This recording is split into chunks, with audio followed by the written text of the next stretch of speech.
Hola, bienvenidos y gracias por acompañarnos en este conversatorio virtual presentado por Fundación Telefónica Movistar y el Museo de Arte de Lima. Mi nombre es Omar Lavalle, soy curador de contenidos para el programa de Conocimiento y Cultura Digital de la Fundación Telefónica del Perú. Y en esta ocasión presentamos el conversatorio Mapas Binoculares del Aire y la Electricidad. Una conversación en torno a las formas de organización de datos, el traslado abierto de lo visual a lo sonoro como mecanismo de las partituras gráficas y el paso de los modos análogos a los modos digitales de consumo. Esta actividad forma parte del programa público de Todos los Faros de la Costa Peruana, del artista Luz María Bedoya, un proyecto multidisciplinar que explora las relaciones entre navegación, sonido y escritura, y que forma parte de la segunda entrega del programa Arte más Tecnología, organizado por Fundación Telefónica Movistar y el Museo de Arte de Lima, Mali. Sin más preámbulos, quiero darle la bienvenida a nuestros invitados. Hoy día nos acompaña la artista Luz María Bedoya. Luz María trabaja en el cruce de la fotografía, el video, la instalación, el arte sonoro y el texto. Ha expuesto su obra en el Mali y el Museo de Arte de San Marcos en Lima, así como en el International Center of Photography de Nueva York, la Pinacoteca de Sao Paulo, el Centro de la Imagen en Ciudad de México, entre otros museos. También nos acompaña Luis Alvarado. Luis es investigador y curador independiente, es director del sello discográfico Bu Records, que realiza un trabajo de archivo sobre música peruana de los 60s y 70s. Como curador ha realizado diversas exhibiciones, entre ellas Resistencias, primeras vanguardias musicales en el Perú, y Hacer la Audición. Recientemente ha presentado el proyecto Centro del Sonido, un archivo digital sobre el arte sonoro y música experimental en el Perú. También contamos con la presencia de Beret Engelhardt. Beret es artista y académico peruano basada en Nueva York. Su trabajo se centra en las ecologías acústicas y las dimensiones históricas del territorio, utilizando instrumentos como flautas, bututos, sonajas y móviles, y amplificando elementos presentes como viento, aguas y piedras. Beret también forma parte de los músicos invitados a hacer las interpretaciones sonoras del proyecto de Todos los Faros de la Costa Peruana. Bueno, quería agradecer la presencia de todos nuestros invitados hoy y les doy la bienvenida. Gracias Omar, gracias a todos por estar acá hoy día. Esta reunión, esta conversación con Luis Alvarado y con Beret Engelhardt tiene como propósito encontrar y dialogar acerca de algunas líneas en común que han tenido los trabajos que hemos venido haciendo el último tiempo los tres. Como ya dijo Omar, Luis ha estado produciendo un archivo sonoro de producción peruana. Beret ha participado como intérprete en el proyecto Todos los faros de la costa peruana, y este proyecto Todos los faros de la costa peruana es uno que yo he venido desarrollando con la contribución de El Mali y la Fundación Telefónica Movistar, y que consiste en la creación como punto de partida de una partitura gráfica a partir de la data de los faros de la costa peruana. Esta partitura gráfica ha sido entregada, ha sido producida primero ya el año pasado, incluso empezamos a trabajarla a fines del año 2019, y ha sido compartida con varios músicos locales, entre ellos Beret, para que ellos desarrollaran interpretaciones en base a esta partitura. Entonces, vamos a hablar un poquito de ese proceso, el proceso de la construcción de la partitura, el proceso de trasladar la experiencia visual, inicialmente de los faros, a una experiencia gráfica como la partitura, y de ella a una experiencia sonora o performática también, como en el caso de Beret. En general nos interesa conversar sobre las formas de organización que existe al momento de hacer, digamos, de mapear situaciones o de hacer archivos, como en el caso de Luis. Y entonces yo creo que en este momento me gustaría pasarle la palabra a Luis para que nos cuentes, Luis, un poco sobre cómo ha sido el detrás de la creación de este archivo sonoro que se está lanzando ahorita, ese centro del sonido que estás preparando. Y luego de eso podemos ir y venir en la conversación según como vayan saliendo los temas de manera más o menos espontánea. Si te parece bien, Luis, ¿puedes arrancar? Sí, gracias, Luz María. Bueno, sí, el proyecto Centro del Sonido de alguna forma sintetiza quizás ciertas preocupaciones o obsesiones que he tenido, ¿no?, de todo este tiempo, ya de muchos años, de hacer un trabajo de documentación. Y sentía que la necesidad de un espacio que, digamos, albergara todas estas, digamos,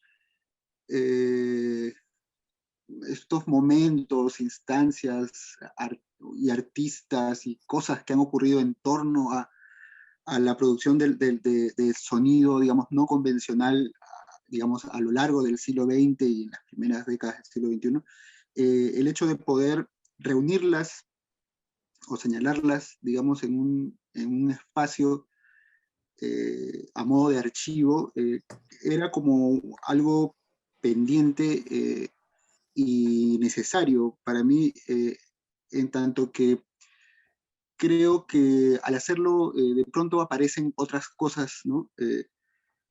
Creo que la idea de hacer este archivo y bueno, la idea como yo concibo en todo caso este proyecto es básicamente crear un marco de visión, ¿no? Un horizonte para que la gente pueda, digamos, ingresar, ¿no?, a esta visión, ¿no?, de esta serie de fenómenos que han ocurrido, ¿no? Es una forma de poder, digamos, organizar, ¿no?, como bien has dicho, la información para que ésta pueda ser mejor, digamos, no sé, procesada o digerida, como se le quiera.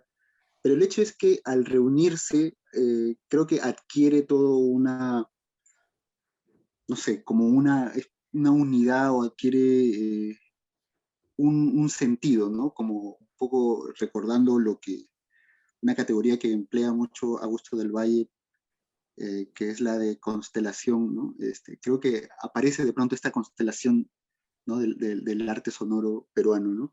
Y quizás muchas de estos proyectos son como aventuras o como, no sé, como pequeñas disidencias o intentos a veces que quizás quedan un poco así como en un segundo plano, pero me agradaba la idea de que este espacio en realidad pueda reivindicar todo eso, ¿no? Y crear esta línea paralela de tiempo en donde, donde todos estos proyectos en realidad tienen esta importancia, ¿no? Bueno, vamos a presentarles un poco en desorden, pero un poco para que vean, digamos, qué tipo de cosas hay dentro de este archivo, que es un archivo bastante amplio en realidad, ¿no? Hay como mucho que tiene que ver con música experimental, con arte sonoro, con reflexión en torno a esto también, artículos escritos especialmente, pero en especial hay una línea de tiempo que es lo que me parece muy, digamos, central dentro del proyecto. Y esta línea de tiempo es la que congrega todos estos proyectos, ¿no? Aquí lo que estamos viendo es la carátula de un disco de José Tola, el artista peruano, pintor, escultor, ¿no? Y escritor también, y que en los 80s, en el año 88, creo que fue el 87, eh, hizo como una especie de ritual en el desierto y se pasó varios días haciendo grabaciones con un ensamble, ¿no? Que él se había imaginado en realidad, ¿no? El ensamble estaba compuesto únicamente por él, pero él acredita, ¿no? Varios músicos dentro de esta grabación, y todos son sus alter egos, ¿no? Y fueron varias horas de grabación, creo que son no sé cuántas cintas que grabó y de las cuales compiló a modo de una selección, ¿no? Este CD que se publicó ya como 10 años después, en el año 98, ¿no? Y son en realidad grabaciones básicamente como, no sé cómo decir, como mantras, como invocaciones, ¿no? Sonidos vocales, con percusiones, bastante hermético, pero es una cosa muy extraña y además que incluye el disco incluye como una especie de manifiesto de lo que para él es la música y para José Tola la música debería provocar en la gente, ¿no? Él siente que la música es algo como que tiene que perturbar de alguna forma, no es una cosa sobrecogedora, ¿no? Es como un trance, ¿no? Y bueno, está perfectamente bien plasmado ahí, ¿no? Este es un proyecto del que quería hablar porque es muy interesante. La revista Oral es un proyecto de Alberto Hidalgo. Esto es como, ahorita no tengo la fecha exacta, es como de mediados de los años 20. Y la revista Oral consiste en unos encuentros que se realizan en un café en Buenos Aires, en la época en la que Alberto Hidalgo vivía allá en Buenos Aires. Eh, y, eh, y, digamos, la revista básicamente se trata de presentar eh, textos orales, ¿no? Sea a través de actuaciones o sea a través de grabaciones en gramófonos. Entonces se reunían para escuchar una grabación que era el equivalente a leer un artículo en una revista, ¿no? Y fueron como cerca de, no sé, más de 10 encuentros que se hicieron, y bueno, aparecía esta pequeña publicación, revista Oral, y entre los participantes también estaba gente como Jorge Luis Borges, como gente muy, muy importante, ¿no? De toda la escena cultural en Argentina. Y es muy interesante porque ya Alberto Hidalgo había tenido otras manifestaciones, otros intereses digamos, con el hecho de hablar, ¿no? En Química del Espíritu hay un poema que también es una indicación de cómo hacer unos sonidos con la boca. Pero esta, digamos, idea de una revista oral, es interesante porque justo también se conecta con otro proyecto también muy poco documentado, que es del año 71, de Yvonne Mollendorf, la bailarina, que se llamaba el ballet verbal, que consistía de 3 bailarines que salen a escena y no bailan, sino que más bien empiezan a narrar lo que está ocurriendo.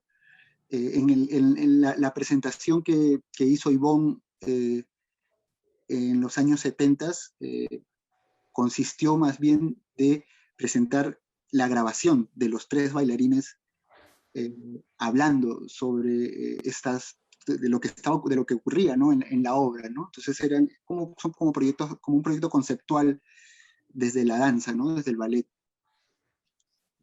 Otra de las imágenes. Ya, esto es el Bitaxofón, que es un proyecto de un fotógrafo francés que vivía, Pierre Dubreuil, así se llamaba, desde el año 29.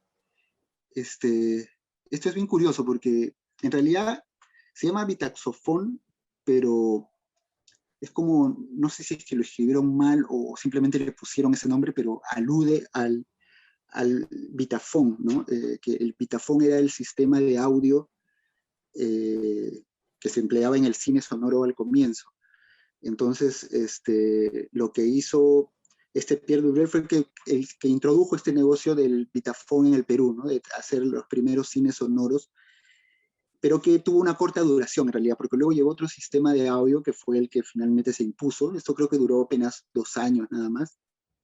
Pero el caso es que él hizo como experimento, porque en ese momento hay que considerar que es otro el paradigma, ¿no? Y él lo que hizo fue utilizar las bocinas de audio de este sistema Vitafone para crear un ambiente sonorizado, ¿no? En esta cabina, este lugar que quedaba en el Parque de la Reserva.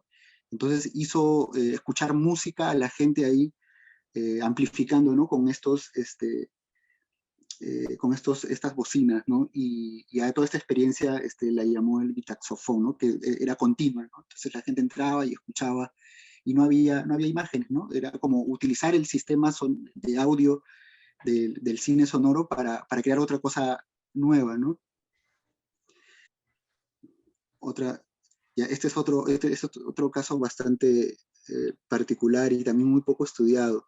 Esta es una famosa obra de Daniel Alomía Robles, que se llama Amanecer Andino, ¿no? Alomía Robles es un famoso compositor como indigenista, ¿no? De los años 20, el autor del Cóndor Pasa, de muchas otras obras, y bueno, entre ellas El Amanecer Andino, que es una de las obras más importantes que él tiene, que la grabó en Nueva York, pero tuvo como varias prensas, ¿no? Esta edición que vemos acá es la edición que se publicó en Chile, y bueno, así como la chilena y la neoyorquina, esta grabación tenía una cosa peculiar, que la introducción está compuesta por sonidos de animales. Sonidos concretos que se escuchan, vacas o pájaros, no sé, y están como que una especie de creciendo, ¿no? Como da la sensación de una especie de amanecer, ¿no? Como que están despertando, ¿no? Y debe ser, creo yo, una de las grabaciones más tempranas en utilizar estos sonidos concretos, ¿no? Y una cosa completamente rara en realidad, ¿no? Porque no es muy habitual, aunque Daniel Alomía Robles tiene otra pieza en la que utiliza también algunos sonidos, ambos de efectos, ¿no? Yo creo que muy influenciado seguramente por la radio, simplemente, pero es algo muy curioso porque ya como que está así abriéndose a otras cosas, ¿no? Que más adelante van a ser mucho más habituales y comunes en la música. Bueno, esa es la famosa obra de Teresa Burga, una vista de 4 mensajes, ¿no? Que esta obra que está compuesta de estos como 4 módulos, y que cada uno es una especie de interpretación sobre el contenido de los medios masivos a una hora determinada, ¿no? Sobre todo el contenido de la televisión.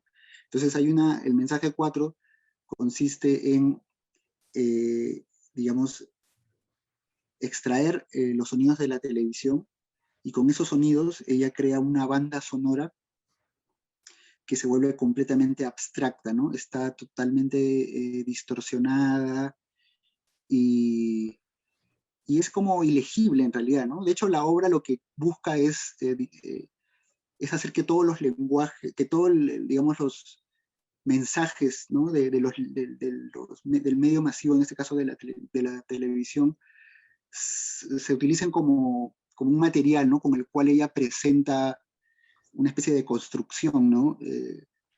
Nueva y abstracta, ¿no? Pero lo que es interesante, lo que es curioso con la pieza es lo que logra a niveles de sonido, ¿no? Que también es algo que no se había observado mucho, pero en realidad es una pieza ultra ruidosa. Es como que si yo no supiera que esto es de Teresa Burgas, podría creer que es un artista de noise, quizás de, no sé, los 80s, los 90s. Es una pieza completamente ruidosa, ¿no? Muy disonante y distorsionada, así, a un nivel de saturación que es bastante sorprendente, ¿no? Imagino yo que en ninguna de las exhibiciones se ha presentado con el volumen muy alto, porque es bastante molesto, pero es interesante por el nivel de radicalidad al que ella ha llegado, o al que ella estaba dispuesta a, digamos, a exponer, ¿no? A presentar. Esta pieza de Manongo a mí me gusta bastante porque es una especie de ritual. De hecho, atrás se ve a Chocolate tocando las tumbas y, consiste en, tiene mucho que ver con la vida personal de Manongo, ¿no? Manongo compró ese cello, la obra se llama El entierro del cello. Compró ese cello porque él quería aprender a tocar el cello, y él cuando se inició en la batería, creo que las dos cosas las fue descubriendo juntas en realidad, eh, pero el caso es que él en algún momento sintió que había una relación entre la batería y el cello, ¿no? Y que lo que él buscaba con la batería era acercarse al sonido del cello, ¿no? Entonces Manongo siempre digamos, imaginado la idea de una percusión continua, ¿no? Que él se imagina que tendría que ser como un cello, ¿no? Entonces, este, este ritual que hace de enterrar el cello es un poco simplemente como para atraer a esas energías que lo hagan, ¿no? Poder lograr ese tipo de sonido con su batería, ¿no? Que bueno, definitivamente es un tipo de sonido que él ha ido explorando, ¿no? Su batería cada vez se ha vuelto mucho más ambiental y expandida, y bueno, es una pieza muy interesante, muy conectada, ¿no? Con el espíritu de Fluxus, ¿no? De destruir o de desaparecer el instrumento, ¿no? Y eso, creo que son todas esas piezas, son unas cuantas las que he seleccionado, pero creo que un poco dan una idea, ¿no? De qué tipo de cosas estoy como coleccionando, digamos, ¿no? En este especie de álbum así de sonidos extraños, ¿no? En alguna conversación previa, Luis, tú has mencionado la idea de mirar con binoculares, ¿no? Sí, Para detectar estas cosas, estas obras que no han estado tan a la vista en las narrativas de la historia del arte sonoro o de la música experimental en el Perú.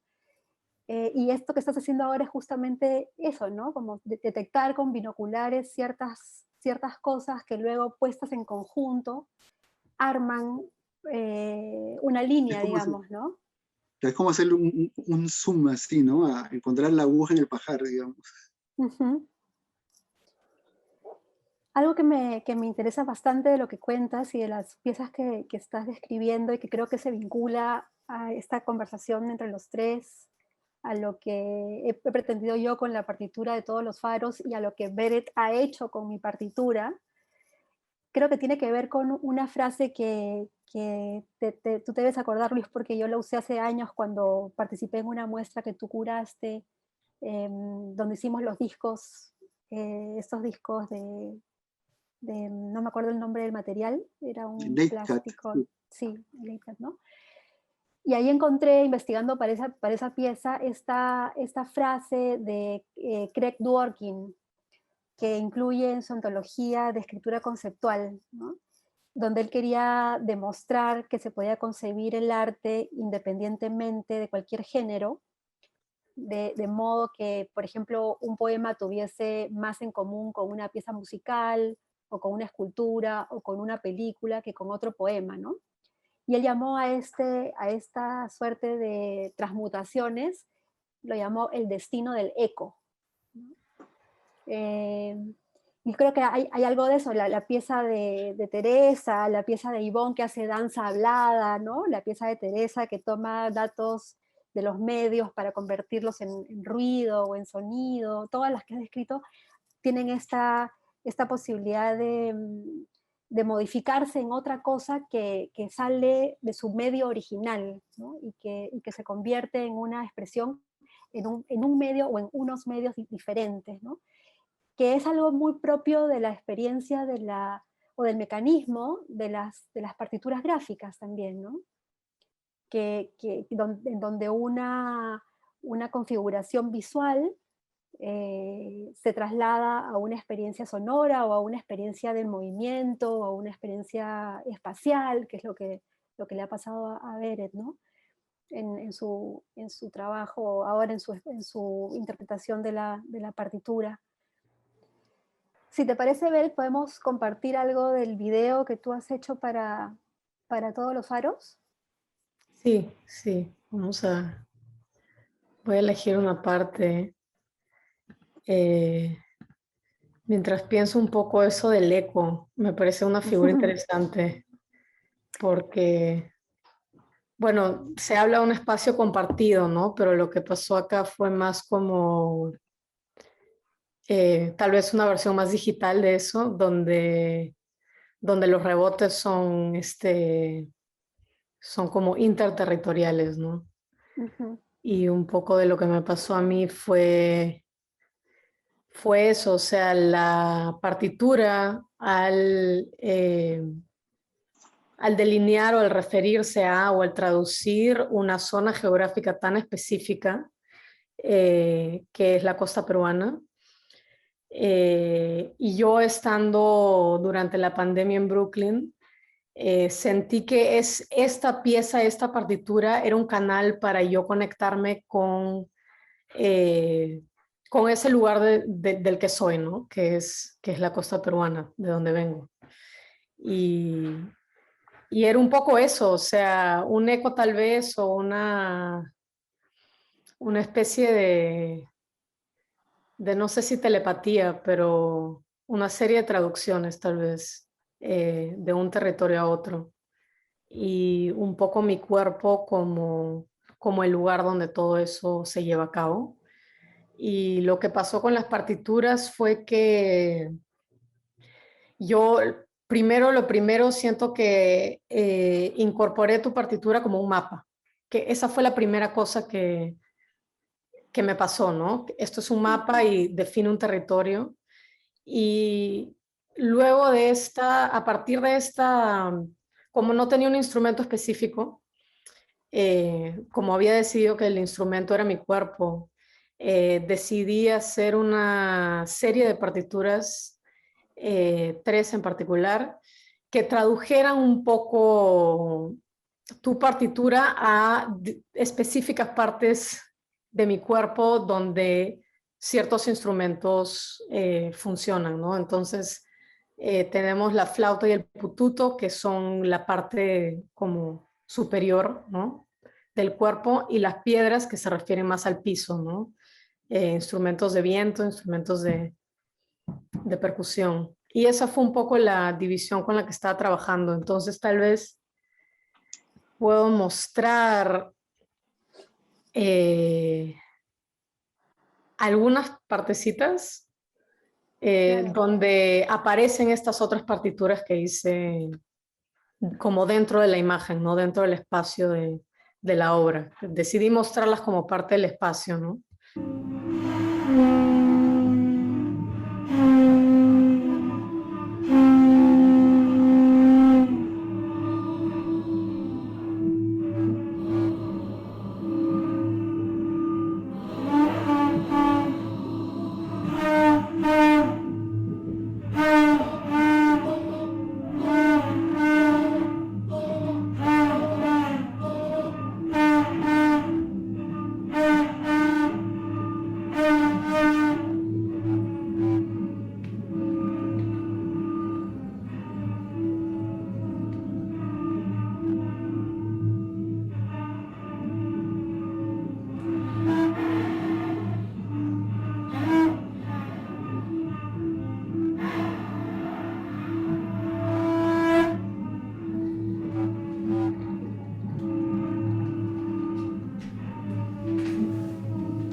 Porque fue una vez que estaban en el espacio en el que estoy ahora, en verdad.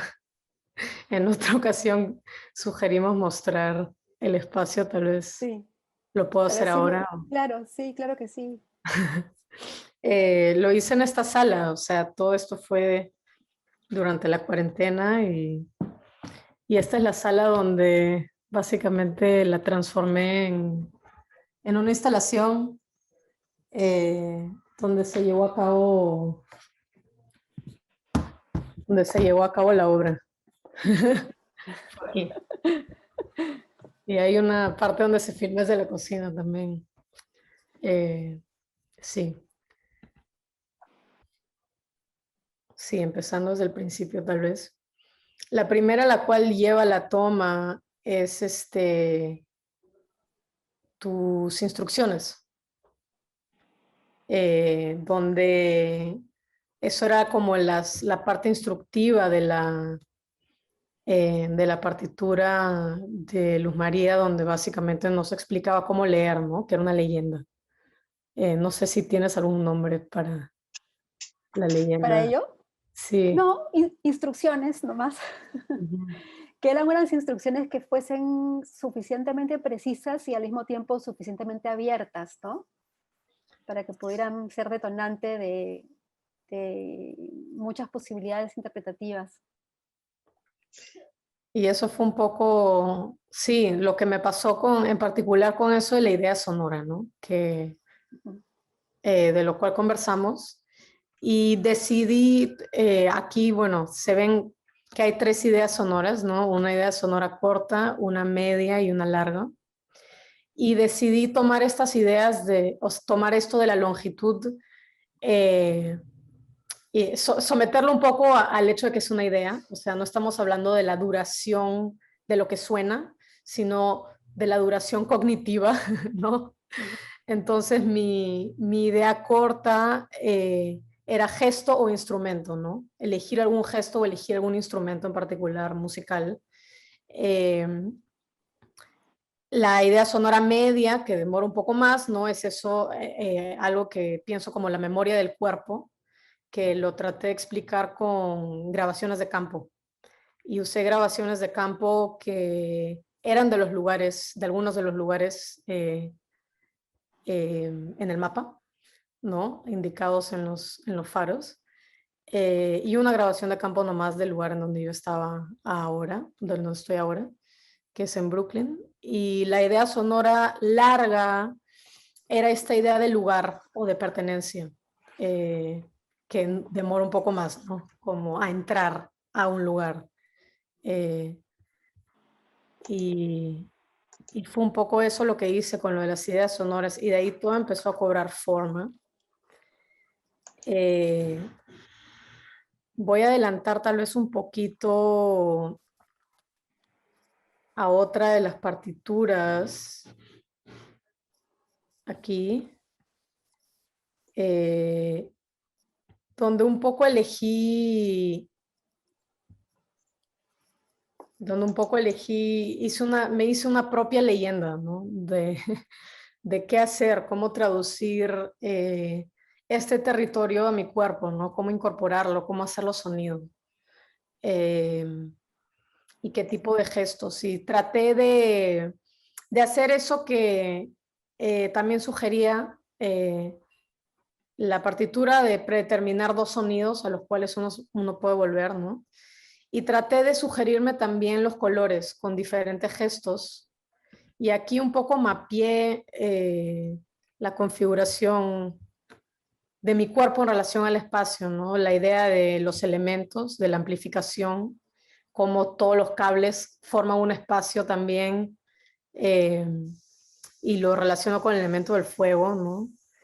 Y los bajos, que son la percusión y son la tierra, y los altos, que son más agua y viento, ¿no?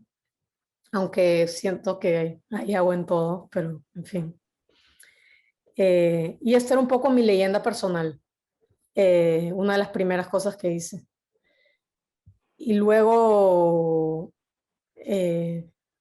voy adelantando un poco el video. Sí, luego empecé a hacer anotaciones a la partitura original, a una pequeña. La imprimí en grande, que era la escala deseada por Luz María también, porque había sugerido una escala a la hora de hacerla en el museo, ¿no?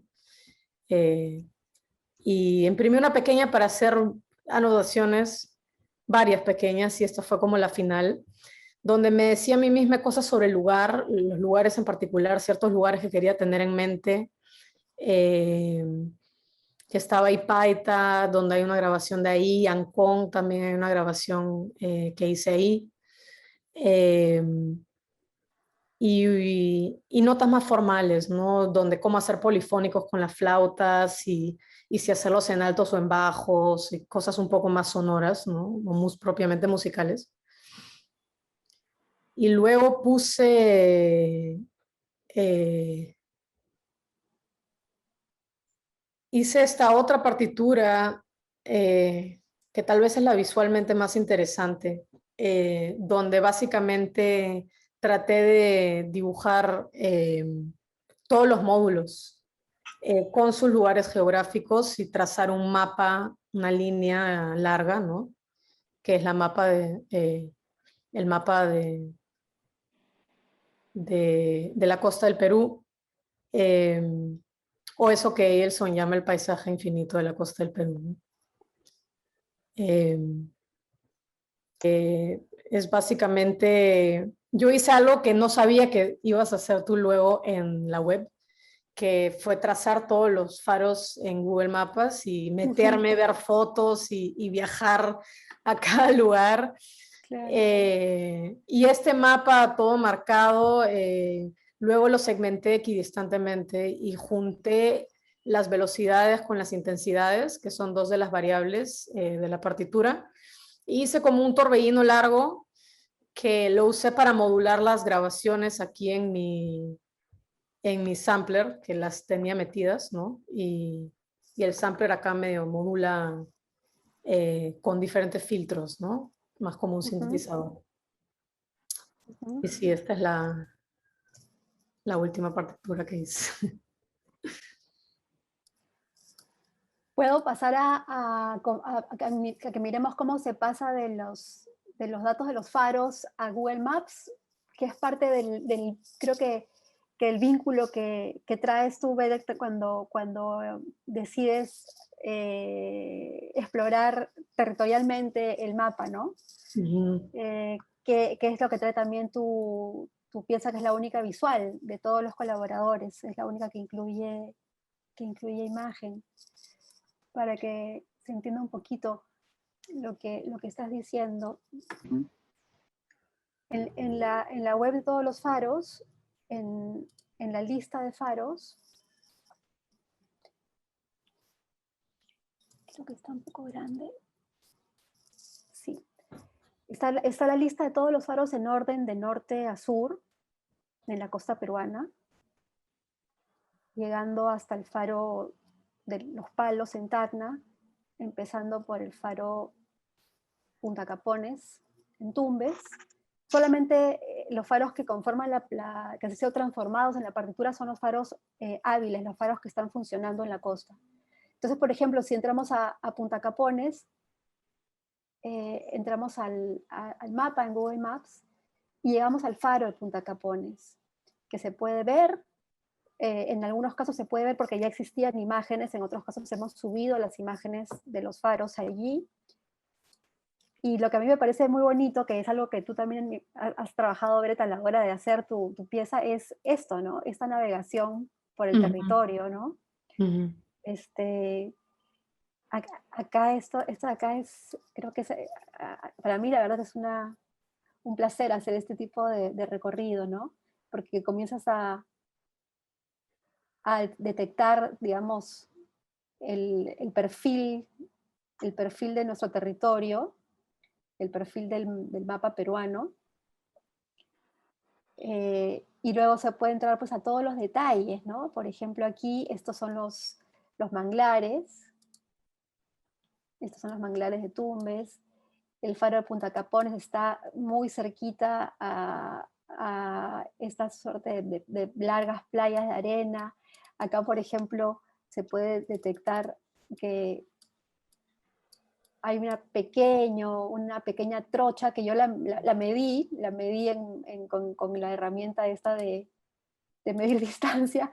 Entonces uno puede saber que esto mide pues 114 metros o algo así, y que llega a esta especie de casita que mira a esta parte de los manglares, y en fin, ¿no?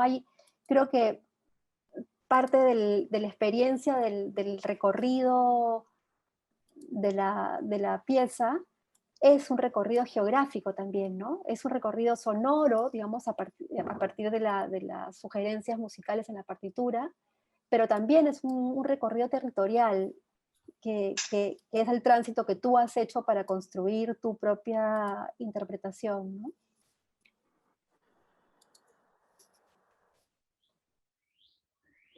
Este paseo se puede hacer desde cualquiera de los faros en la lista de faros de la web. Y en tu caso era muy particular esto, me imagino, ver por el hecho sobre todo de lo que dijiste, ¿no? Que estabas trabajando desde Brooklyn, desde Nueva York, ¿no? Sí, Desde tu sí. departamento allá en tiempos de reclusión y en tiempos de pandemia. En la incertidumbre, no saber cuándo volver y en fin, ¿no?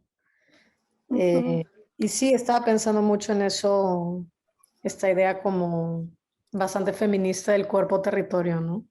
Que surge también a partir de la experiencia de diáspora intergeneracional, de desplazamiento. Sí, cómo eso realmente era, era un poco lo que me estaba pasando y cómo la pieza también adquirió una dimensión más como curativa, ¿no? También terapéutica tal vez.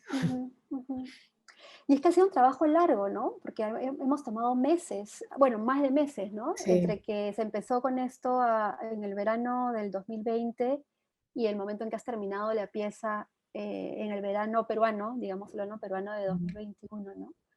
Y Sí, así como tú, esto ha sido con todos los participantes del proyecto, ¿no? Que hemos trabajado en una suerte de colaboración a distancia, ¿no? sí, Que ha la sido pieza vio algo... el fin del mundo. Sí, y ha sido algo interesante, ¿no? Estar juntos, pero al mismo tiempo cada uno en su reclusión, ¿no? Y ha sido la necesidad del paso de lo que iba a ocurrir en un espacio determinado como el Mali, con público y con conciertos en vivo, ¿no? A que cada quien grabara por su cuenta, explorara por su cuenta, nos comunicáramos por esta misma vía que estamos ahorita teniendo como medio de comunicación para esta conversación, y luego todo se reuniera en este espacio digital que es la página web, ¿no? Y esto en una temporalidad extendida, que ha sido algo que, en mi opinión, ha sido muy positiva, la temporalidad extendida, como una forma de sedimentar, de asentar las ideas, no sé, a mí me gusta el tiempo largo de producción. No sé cómo lo han vivido ustedes. No, yo lo viví bien porque, en fin, estaba literalmente el mundo como lo conocemos terminó y estábamos tratando de lidiar con una serie de cosas que, bueno, se comieron nuestra noción de tiempo también, ¿no? Y de hecho sí fue objetivamente mucho tiempo, pero subjetivamente tal vez aún más, ¿no? Aún más tiempo. Sí, pero tal vez quería volver y también se conecta un poco con Luis a eso que habíamos hablado del espacio digital, de eso del aire a la electricidad, que de alguna manera llevó el título de la conversación. Eh, porque una de las cosas que me pasó, una de las cosas con las que me demoré más a adaptarme es el tema del video, ¿no? El tema de que esto no iba a ser una presentación en vivo y que iba a ser grabada. Y parte de mi como expresión como músico, ¿no? O la parte sonora de mi trabajo es esta ansiedad que yo tengo de traducirme del aire a la electricidad, o sea, de cómo a mí me cuesta mucho, mis condiciones de performance no son el estudio de grabación, o sea, no suena mejor en una computadora. Eso normalmente no es el caso y siempre es un problema para mí, ¿no? El ruido, sí, el noise, ¿no? De lo que yo hago y esa suciedad, ¿no? Del sonido. Eh, es muy, muy difícil para mí traducirla y llega a niveles existenciales con los cuales todavía estoy lidiando y esta pieza, y uno escucha eso también en la pieza y es intencional definitivamente en la mayoría de las partes, incluso tuvo un máster la pieza y fue muy complicado lidiar con esas tecnologías, ideas y predeterminaciones de lo que es masterizar el sonido, ¿no? Eh, y sí, un poco tal vez pasar la pelota a Luis con el tema del archivo y la sociedad del material de archivo también. Eh, no sé, tal vez las adaptaciones entre medios, entre hardwares de uno a otro, ¿no? O entre softwares. Y no sé si es que hay algún pensamiento que tengas sobre esto. Sí, de hecho, escuchaba y pensaba como, o sea, siempre cuando uno hace un archivo, uno define de alguna forma el medio en el que va a archivar, ¿no? Creo que el archivo es esencialmente también definir un medio, ¿no? Como que tú sabes, esto es un archivo para tal lugar, y es un poco lo que te ayuda a ordenar, ¿no? Entonces, de hecho, trasladar cierta información, ciertas vivencias, es como todo, es como lo que quizás en general, como cualquier reconstrucción histórica, siempre va a tener eh, una forma de, no sé cómo decirlo, como que hay algo que se inventa siempre en todo eso, ¿no? Siempre creas una especie de ilusión, ¿no? Porque no es propiamente, es un índice nomás, es una especie de señal, ¿no? De lo que ha sido, ¿no? Pero esa señal en realidad también adquiere vida propia, ¿no? Y también se convierte en algo que tiene su propia intensidad, ¿no? Y ese tipo de transiciones, obviamente a mí me resultan fascinantes, ¿no? Porque, porque del paso de una a otra, seguro se pierden muchas cosas, pero también se ganan otras, ¿no? Y a mí me encantaría, por ejemplo, me hubiera encantado, por ejemplo, que este archivo fuese un museo, digamos, tal cual, ¿no? O sea, como que un lugar con bibliotecas y gabinetes y cosas así, discotecas, o sea, me imagino así un lugar así donde yo llego y está todo ahí, ¿no? Claro, pero obviamente, Claro. quién sabe si eso ocurrirá, pero eso es el ideal, ¿no? Pero digamos, Claro. lo que existe por ahora es este espacio donde está eso, pero digamos en versión PDF, ¿no? Como las bibliotecas de PDF, ¿no? Pero igual, es una forma de organizarlo, ¿no? Y ese traslado, o sea, finalmente lo que queda es la información, ¿no? Y creo que adquiere una potencia de todas maneras, ¿no? Al reunir, ¿no? Porque finalmente lo que uno hace es trabajar con información, ¿no? Y, y creo que lo importante, al menos en mi experiencia de haber hecho este centro del sonido, es justamente no haber pecado o no haber eh, tratado de querer hacer un museo virtual, ¿no? De hecho, jamás hubiera usado la palabra museo, ¿no? Esto es esencialmente un archivo digital, ¿no? Ujú.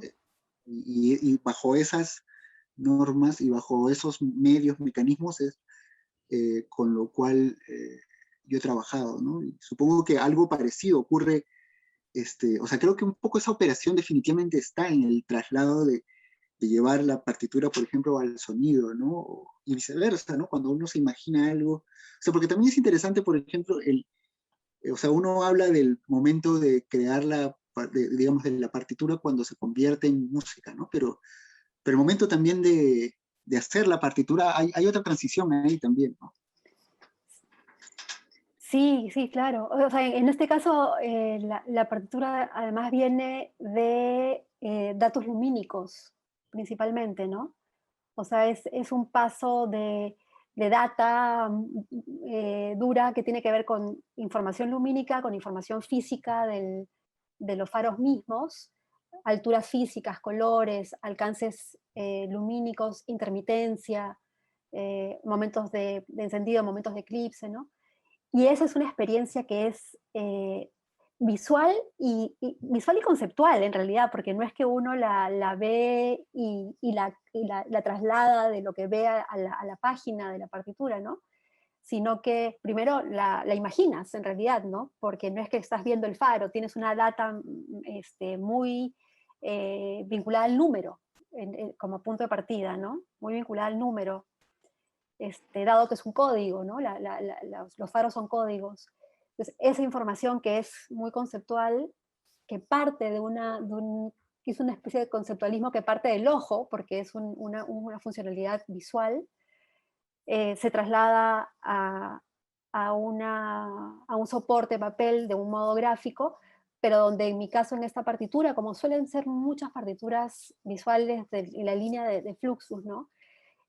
Pierde, o sea, yo he deseado deliberadamente perder la rigidez numérica, ¿no? El cronos, ¿no? El cronometraje, ¿no? Para sustituirlo por una forma blanda, le llamo yo, ¿no? Una forma flexible de representación del tiempo, que es el espacio en blanco después de la idea sonora que está graficada ahí, ¿no? Es el espacio en blanco que corresponde a los momentos de eclipse, pueden ser más largos o más cortos dentro de la espacialidad del papel, y eso puede ser interpretado por los intérpretes a su modo, ¿no? Algo corto puede ser de medio segundo o algo corto puede ser de 5 minutos, mientras que para otro intérprete 5 minutos es la versión larga, ¿no? Tiene esta flexibilidad. Y de hecho la página web que hemos hecho del proyecto de los faros es también un archivo, ¿no? Es un repositorio, en realidad, ¿no? Y tal como tu centro de sonido, Luis, es un archivo que también se alimenta constantemente de nuevo contenido, porque es algo de lo que tú también has descrito como parte de tu proyecto del centro de sonido, ¿no? Que no solamente hay material recopilado que ya está fijado allí, contenido allí, formando sus líneas y sus constelaciones, las que tú has podido detectar, sino que además vas añadiendo nuevo contenido que se va creando a partir de estos documentos de base, pero por convocatorias, a colaboradores que van alimentándolo, ¿no? En el caso de esta web, claro, en versión chiquita pasa lo mismo, en la medida en que está la data y el archivo de cómo ha sido creado, cómo ha sido creada la partitura, todo el proceso de producción de la partitura, con mucho detalle, pero además semanalmente vamos adicionando las colaboraciones sonoras, tanto de los músicos como de los escritores que han hecho textos a partir de ciertas frases náuticas que yo les he entregado, ¿no? Y eso me parece a mí que es muy rico, porque ese es un archivo vivo, ¿no? Que es lo que pasa con tu proyecto, ¿no? No es algo que está determinado, fijo y acabado, digamos, fosilizado, sino que tiene una vida, ¿no? Una vida que va a ir creciendo con el pasar del tiempo. Y ocupando espacio digital, ¿no? Que esa es una cosa que algo comentamos también en alguna conversación previa. O sea, que esa espacialidad digital no es neutra ni es tampoco inmaterial, ¿no? Tiene una materialidad, tiene una presencia, tiene una carga, tiene una toxicidad también a su modo, ¿no? Claudia Cossack usa el término, me parece, minería de datos, que es lo que existe en el espacio digital, ¿no? Una minería de datos, porque se usan pues una cantidad de minerales para la producción tanto de las máquinas mismas, del hardware, como de los circuitos de comunicación de esa data, ¿no? Sí, la Entonces, energía. El Oh, silicio. digo, la energía también. Que, sí, y eso es interesante pensarlo también, ¿no? O sea, cuando pensamos en nuestro traslado del aire a la electricidad o del espacio físico que ocupa un lugar a la vista, al espacio digital, este espacio digital también tiene una carga, tiene un peso, o sea, ocupa y de una manera, de un modo menos visible para nosotros, seguro, ¿no? Pero está allí, ¿no? sí, cuando decía, ahora pienso que cuando dije que, bueno, la percusión es la tierra y los instrumentos de viento y que el agua está en todos lados, tal vez eso hasta literal, porque si pensamos en hidroeléctricas, ¿no? Luego la energía, la electricidad es agua, ¿no? Un poco. Entonces, sí, todo, de hecho, todo es bastante concreto. Mientras uno se aleja más de la ciudad, cada vez se va volviendo más concreto. Ujú. Lo interesante de estos proyectos que trabajan, digamos, no sé cómo decirlo, que es como una especie de, eh, eh, como de algo que está en transición siempre, ¿no? Como que son medios, o sea, como que es algo que siempre es flexible y que es un tipo de trabajo que está en este asunto de estar siempre en un tránsito, ¿no? Trabajando Ujú. con flexibles. Y creo que lo interesante de esto es también que es que también tiene una cosa como abierta, ¿no? Este tipo de proyectos, ¿no? Sobre todo en particular tu trabajo, ¿no? En los faros, ¿no? Que, que digamos, pasa es como una energía, ¿no? Que se está transformando, ¿no? Pasa de estas señales de luz a la partitura y de la partitura alguien lo interpreta y digamos que hasta ahí está el camino, ¿no? Pero ese espíritu podría seguir transformándose, ¿no? Y creo que Ujú. eso es lo interesante de este tipo de proyectos, ¿no? Que empiezan a tener una vida propia, ¿no? Ese espíritu empieza a seguir moviéndose. Esa es una de mis aspiraciones, la verdad. Claro, y que pudiese ser interpretada además no necesariamente por músicos formados como tales, ¿no? Así como yo no lo soy tampoco, ni muchísimo menos, ¿no?